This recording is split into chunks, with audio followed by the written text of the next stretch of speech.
Hi guys, myself Utkarsh Chauhan, BMS first year student, Government Ayurvedic College, Jabalpur.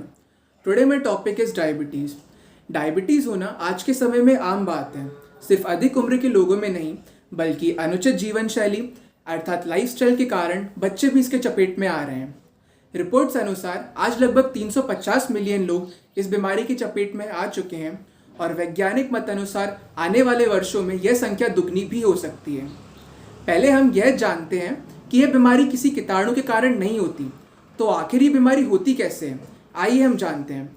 मनुष्य ऊर्जा के लिए भोजन करता है, यह ऊर्जा स्टार्च में कन्वर्ट होती है, स्टार्च ग्लूकोज में कन्वर्ट होता है, फिर ये सेल्स तक पहुंचाया जाता है। किसके थ्रू? इंसुलिन के थ्रू, जो कि एक हार्मोन है जो पेनक्रियास प्रोड्यूस करती है।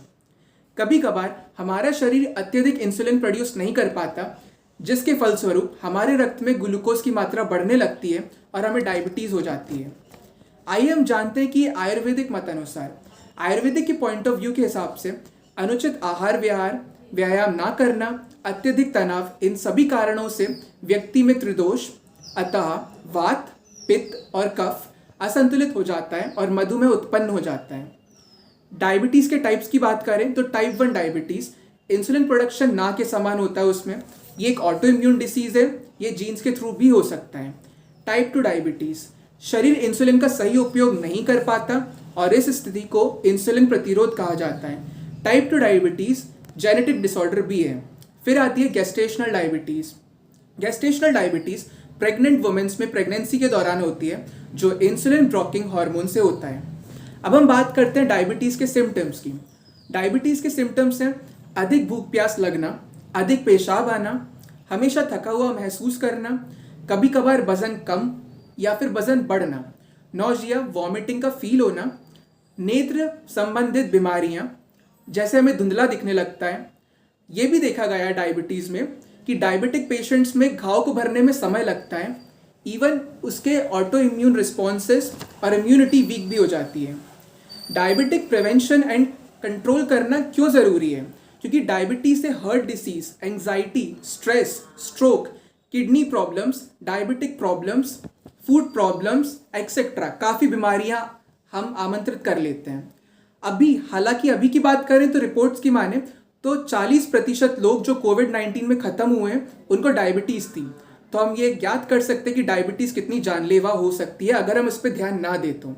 एक और कारण है ओवरवेट, जो मोटापा जिसे कहते हैं, डायबिटीज़ के लिए जिम्मेदार होता है। जब हमारे शरीर में मोटापा बढ़ता है तो उससे कोलेस्ट्रॉल इंटेक बढ़ जाता है, स्वीट फूड खाने से, स्वीट एंड डिशेस खाने से, जंक फूड खाने से, वाटर इंटेक कम करने से, ये सभी कारणों से डायबिटीज़ बढ़ जाती है।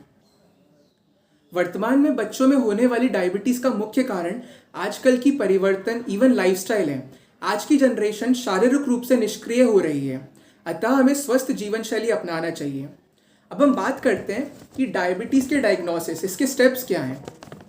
उसमें आता है कि हमें हेल्दी डाइट लेना चाहिए, fresh vegetables, nutritions, less protein लेना चाहिए, लीन प्रोटीन लेना चाहिए, इवन हेल्दी फैट सोर्स लेना चाहिए। हमें शुगर फूड को अवॉइड करना चाहिए, अल्कोहल को अवॉइड करना चाहिए, बहुत सारा पानी पीना चाहिए, इवन हफ्ते में कम से कम 5 दिन प्रत्येक 30 मिनट एक्सरसाइज भी करना चाहिए, इवन वॉक पे जाना चाहिए। अगर हम सब्जियों की बात करें तो सब्जियों में ककड़ी, खीरा, टमाटर, शलजम, लौकी, दूध, पालक, मेथी आदि का सेवन करना चाहिए, परंतु याद रखें कि आलू एवं शकरकंद का सेवन नहीं करना है। फलों में सेब, अनार, जामुन एक्सेट्रा फूड्स हैं। अब हम इसके घरेलू उपचार की बात करें तो घरेलू उपचार कई सारे हैं, जैसे तुलसी का सेवन करना, उसके रस का, अमलतास के पत्तियों का रस का सेवन करना, करेले का जूस पीना, फ्लैक्स सीड जिसे अलसी कहते हैं, सिनेमन, दालचीनी, ग्रीन टी और नीम। अब ये भी देखा गया है डायबिटीज़ में कि डायबिटीज़ और स्ट्रेस दोनों आपस में रिलेटेड हैं। डायबिटिक पेशेंट्स में स्ट्रेस में रहते हैं और स्ट्रेस कितनी बीमारियों को आमंत्रित करता है, जैसे कि migraine, dementia, heart related problems, even many. तो एंडिंग में मैं यही कहना चाहूँगा कि प्रत्येक वॉक पे जाएं, व्यायाम करें और हेल्दी लाइफस्टाइल अपनाएं। Thank you.